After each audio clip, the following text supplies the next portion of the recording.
Is this thing on? Welcome back to Big Mouth, and fancy seeing you here in June. A very welcome, my friends, and especially my enemies. Come in, sit down, no touching. I don't do the touching. Welcome back to Big Mouth, and you can keep in contact and communication and continuation with any conversation I ignite here on Big Mouth over on my brand new and created Vero account, which is at Big Mouth 1, at Twitter, at Movies TV Mad, and the extension of this channel is on my Instagram, which is Big Mouth. So Doctor Who, look at that. Ah, isn't that sweet? Children in need. So is it spin or a touching moment? For me, it is absolute spin. And you know what really is interesting to me? When I think back to the build-up of the first Wonder Woman film, and we saw Patty and Gow embracing young boys dressed up as Wonder Woman. That's progressive. Do you know what would have been great here? If she had a young boy there and embraced him at the same time as this girl. But they're not going to do that, everyone, because they want to prove that kids are watching Doctor Who. But even deeper than this, they want to put forward the agenda that young girls are looking up to Jodie's Doctor. Let me explain to you what SJW parents do. They force their children to watch SJW content.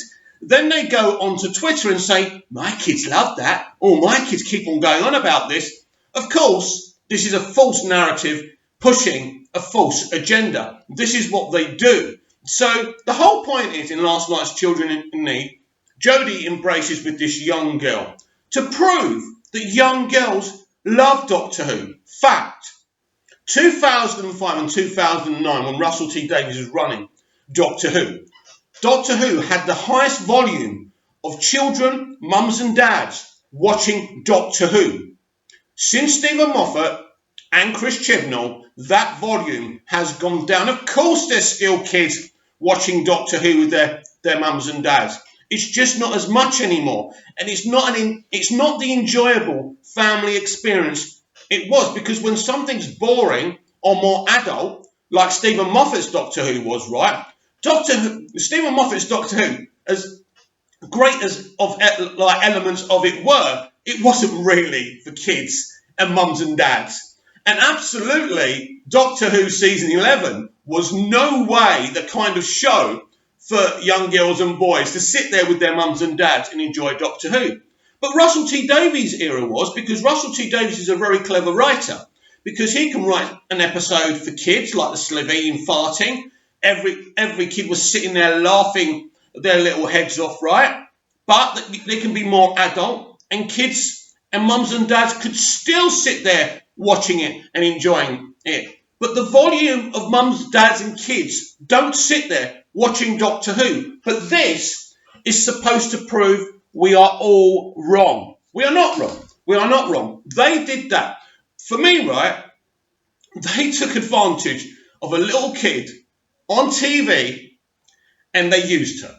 They used her to forward an agenda. I am looking forward to season 12. I was indifferent to season 11. I've said this a billion times and I don't want to go on about it anymore. After episode 3, I got very bored of the series, right? I'm not interested in talking about ratings, this, that or the other, or whether they sold enough Jodie dolls, right? That's the facts and figures of that are for you to find, and we all know what they are. The truth of the matter is here, they're doubling down on this SJW agenda that Doctor Who's for kids. I put a big kind of quote tweet of this on Twitter, at Movies TV Mad.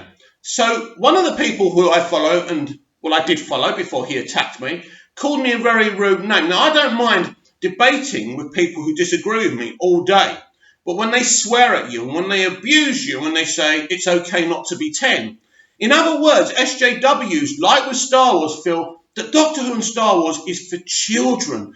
A Radio Times journalist said the same thing on Twitter, and I put him straight as well. Doctor Who isn't just for one age group. It can be inspired by anyone of any gender, any ethnic background, anyone who chooses to be inspired by it. But SJWs have rules.